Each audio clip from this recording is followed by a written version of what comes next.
Hi there, we are back as we continue through our summer reading program and wanted to share with you our favorite picks from this week at the library. So here we go. First up is And Nobody Got Hurt Too. These are the world's weirdest, wackiest, most amazing true sports stories. A really fun read, and this is, again, almost for all ages. If it's an out loud read by mom or dad, Garrett, who's 6, or even a 5-year-old could enjoy these. Gabe on his own, Grant, who's 8. Easy to read, these little digestible portions that talk about all different sports. And they have, like, why do we say 4 in golf? Why do we have halftime? This is fun even as the kids read it through the day to ask about at dinner, because it's got some really fun tidbits and nuggets of sports history and fascinating stories. This is Buck Wilder's Small Fry Fishing Guide. Really well done the way that it's laid out, and it's a field guide, but also talks about where the fish like to lurk, the best bait that you can use. As you can see, the different types of fish: crappie, perch, it's got smallmouth bass and lake whitefish. And this is a great time of year, I think, to get this book if you are campers. Right now, Gabe's at Boy Scout camp, so this was one that we had fun reading this week. This is a book we renewed. It's called Odd Boy Out, Young Albert Einstein. And the book chronicles not only his personality and his growing up, but also his temper, that he was cruel to his sister and his tutor. And so it was interesting, and if you have anyone that is odd or doesn't necessarily fit in school, I think this is an inspiring read and doesn't show that they're just different, but they're special. And his brilliance that was a little bit offbeat.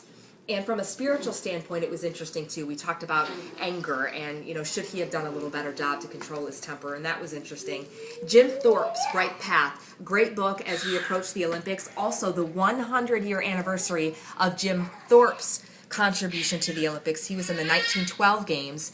And for anyone who's in Ohio, especially the Canton area, he is in the Pro Football Hall of Fame. You could almost build a theme around him for a week. His story is incredible, and so it talks about that, his Native American roots, and then natural-born athletic ability. Really, really neat.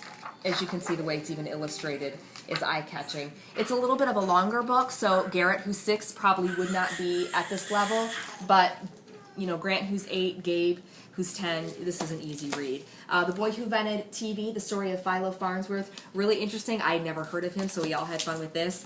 This, I think, bears repeating. It's Silent Star, the story of deaf major leaguer William Hoy. I mentioned it last week, need to mention it again because we read it and reread it. Love the book, really recommend it. And this is our top pick for this week. This blew us away. I had never heard the story of the remarkable life of Bass Reeves, the Bad News Outlaws, but it's one that everybody should know about. And I didn't see till we got home that it was actually a Coretta Scott King Award recipient.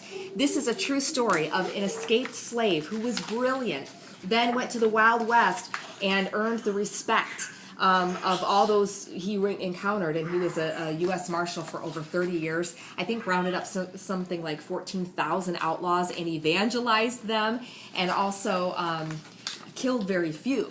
So his reputation was just remarkable. The story, kind of a larger-than-life type guy. Here's his actual picture here. So of the week, this is our favorite, our top pick. Bad News for Outlaws, the remarkable story of Bass Reeves. And there you go. Those are our selections for this week.